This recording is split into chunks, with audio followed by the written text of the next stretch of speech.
সকাল সকালে পেঁপে কাটা শুরু করে দিছি। আপনাদের ভাই বের হয়ে যাবে, দোকানে চলে যাবে, এর জন্য বলতেছে পেঁপেটা কাটো। দেখেন টসটসা পেঁপে সকাল সকালে নিয়ে আসছে।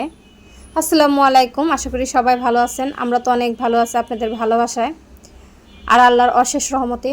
দূরে এবং কাছে যে যেখান থেকে আজকে আমার ভিডিওটা দেখছেন সবাইকে জানে আন্তরিকভাবে ভালোবাসা। কি খাচ্ছ আব্বু? ও পাপ্পা কি খাচ্ছ? বাইরে থেকে রুটি আনা হয়েছে, যেহেতু কালকে সন্ধ্যার নিহারিটা অনেকখানি রয়ে গেছে। সকাল টাইম এখনো রুটিটা নিহারি। এই কেমন লাগতেছে গো আজকে? আজকেও মজা, খাও। বড় ছেলে ভাত খাবে, তরকারি রয়ে গেছে, অনেক খাবারই রয়ে গেছে। একটু ধুলাও পড়ছে হালকা পাতলা, সব পিসগুলো তো মুছে দিই। দেখেন সেদিন কিন্তু ফ্যানটা মুছছি, এখনই দেখেন হালকা হালকা ময়লা হয়ে গেছে। এক সপ্তাহ হয়েছে। কোথায় থেকে যত ধুলাবালি আসে কিচ্ছু বুঝি না। রোড সাইড বাসা মানে এরকম, রোড সাইড বাসা মানেই একদম ধুলা রাস্তা না যারে বলে। তেমন ময়লা হয় নাই, কারণ আমি কিছুদিন পর পরই তো মুছা দিই, এর জন্য তো সবগুলো শোপিস একটু মুছে দেব। দেখেন এ দুটা কি, একটা কুকুর একটা বিড়াল, এটা কিন্তু ব্যাঙ। দেখেন আমার ছেলেরা টাকাও জমায় ফেলছে। দেখেন এটার ভিতরে টাকাও জমাই ফেলছে, কষ্টিপ দাঁটকায় রাখছে, নিচেরটা হারাই ফেলছে। ওই দেখেন পয়সা কিন্তু বের হয়ে গেছে সব। এগুলো আমার ছোট ছেলে আর বড় ছেলে দুজনে মিলে করে, তো তাদের পছন্দের। এখানেও টাকা আছে, ওই দেখেন কত টাকা জমাইছে কে জানে।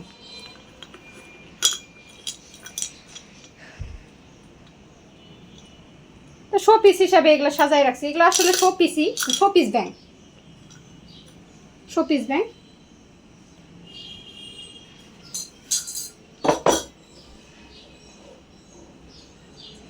এই একটা, এটা হলো মিয়াও। দেখেন এটা মিয়াও, সুন্দর না দেখতে?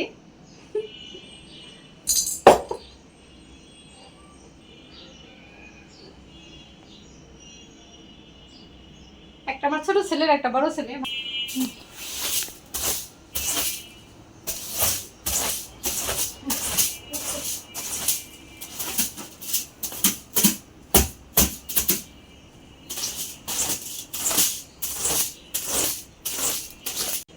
তো সেদিন নতুন চাদরটা কি হয়েছে সেই ঘটনা তো আপনাদের সাথে শেয়ারই করি নাই। আমার সাদা বিছানার চাদরটা ছেলেরে বারবার বলছি ডাইনিংয়ে বসে খাও, সে টিভি দেখবে আর খাবে বিদায় এখানে বসছে।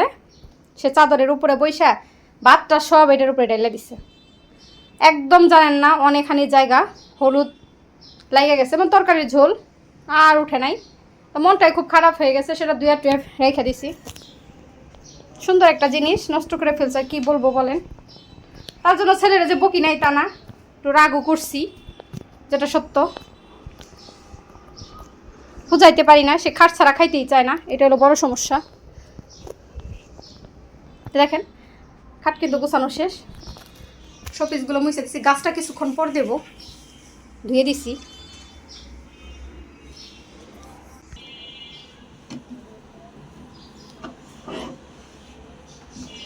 ধুলা একদম শেষ, দেখেন প্রচুর ধুলা পড়ে।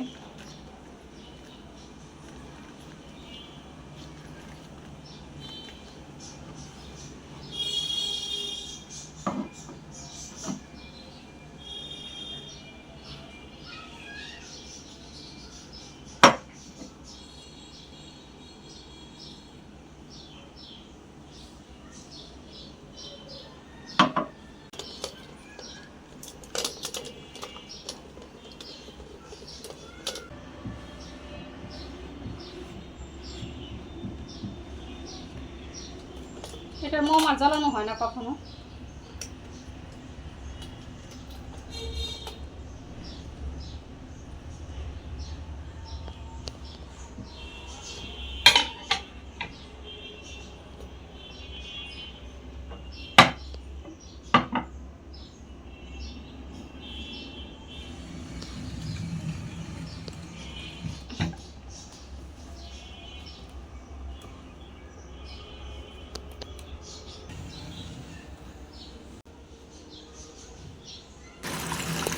সুন্দর দেখতে। এই দুটো কেটে নিয়ে আসছি, কিভাবে সাজায় অবশ্যই আপনাদের দেখাবো। আপনাদের না দেখালে কি হবে বলেন, আমার প্রিয় আপু ভাইয়াদের। কিভাবে এটা ডেকোরেশন করি, আবার অনেক লং দেখেন সতেজ।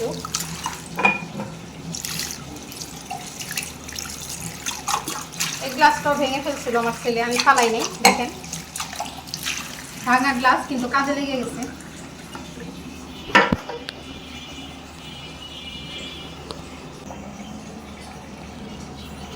সব আপুরাই ঘর রুম গোছানো সাজানো খুবই ভালো পারেন। আমি সামান্য একটু পারি, আপনাদের সাথে একটু শেয়ার করার চেষ্টা করি।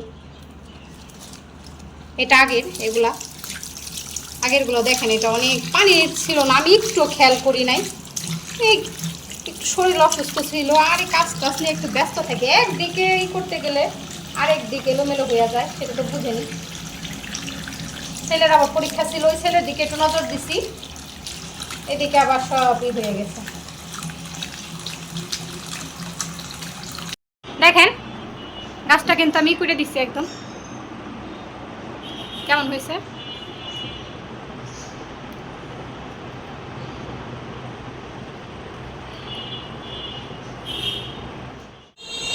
বাগান বিলাসী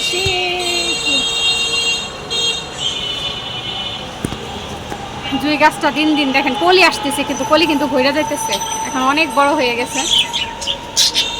আর প্রতিদিনে আমি এইভাবে করে একটু করে দিই, যা দেখিয়ে কত দূর যাইতে পারে।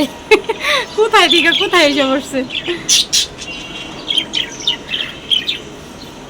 কি হইলো শুধু প্রচন্ড গরম, প্রচুর তাপ, বৃষ্টি আসার সম্ভাবনা আছে।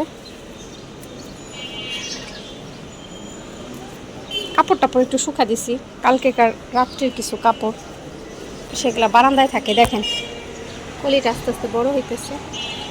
অ্যালামন্ডের ফুলটা ঝরে গেছে মনে হয়, ঝরে গেল, আরও কলি আসছে। এই দেখেন কলি আসতেছে, এইটার মধ্যে নতুন করে কলি আসতেছে। এই পাশেরগুলো একটু বড় হয়েছে, এই ডাটাগুলো দেখানো হয়েছে, কলি আসা শুরু হয়ে গেছে।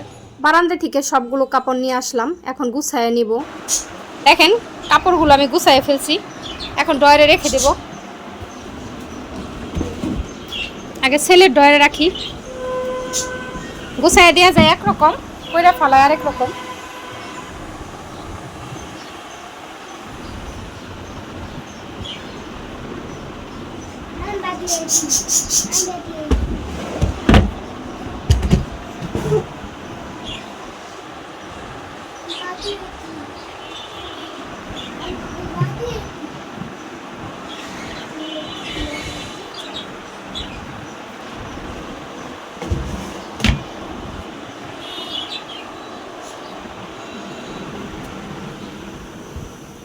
দেখেন রুম টুম কিন্তু আমি গুছাই ফেলছি।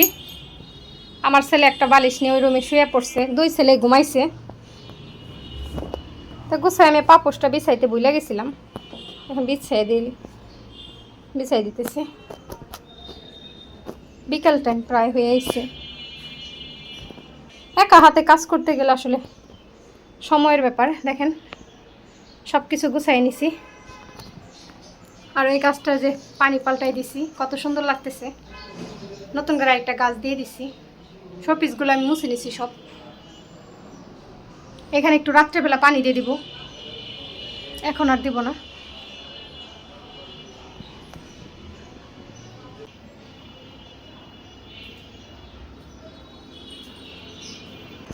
আজকে একটু বিকালে বের হওয়ার সম্ভাবনা আছে, যদি যাই তাহলে টব নিয়ে আসবো।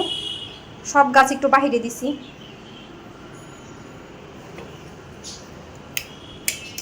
দেখেন রান্নাঘরটা আমি গুছাই টুছাই একদম ক্লিন করে ফেলছি। আমার পাপোশটা নষ্ট হয়ে যাইতেছে, নতুন করে একটা পাপোশ আনতে হইব। মার্কেটে যাব খুব তাড়াতাড়ি, পাইতেছি না। শতরঞ্জির একটা কার্পেট হলে ভালো হয়, কয়েকদিন খুঁজছি, ওইভাবে পাইতেছি না। সব গাছই কিন্তু বাহিরে দিছি, সব গুছাই টুছাই একদম।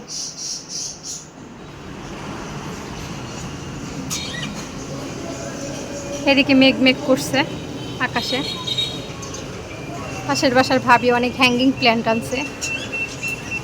ভাবির গাছ অনেক সুন্দর, পর্তুলিকা গাছগুলো খুবই সুন্দর। আমি নতুন করে আরও কিছু লাগাই দিছি, দেখেন এই যে বের হইতেছে। এটা মনে হয় নষ্ট হয়ে গেছে,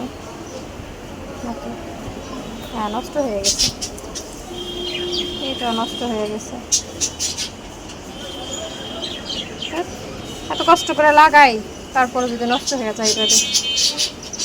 এই গাছটা কিন্তু আমার দিন দিন অনেক বড় হয়ে যেতেছে। মাশাআল্লাহ বেবি, এরা ঘন হয়ে গেছে অনেক।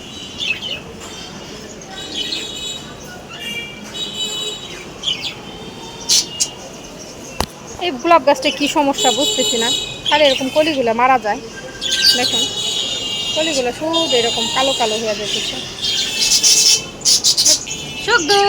হ্যালো বেবি, দেখেন এই গাছটা কিন্তু আমার হয়ে গেছে।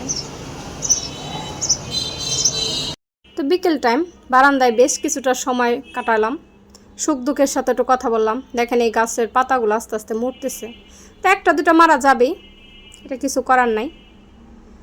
তো এই পর্যন্তই ছিল আজকের মতন ভিডিও। যদি আমার ভিডিওটা ভালো লাগে অবশ্যই একটা লাইক দিবেন, একটা সাবস্ক্রাইব করে দিবেন, এটা আপুর পক্ষ থেকে রিকোয়েস্ট। তো সবাই ভালো থাকেন, সুস্থ থাকেন, আল্লাহ হাফিজ, আসসালামু আলাইকুম।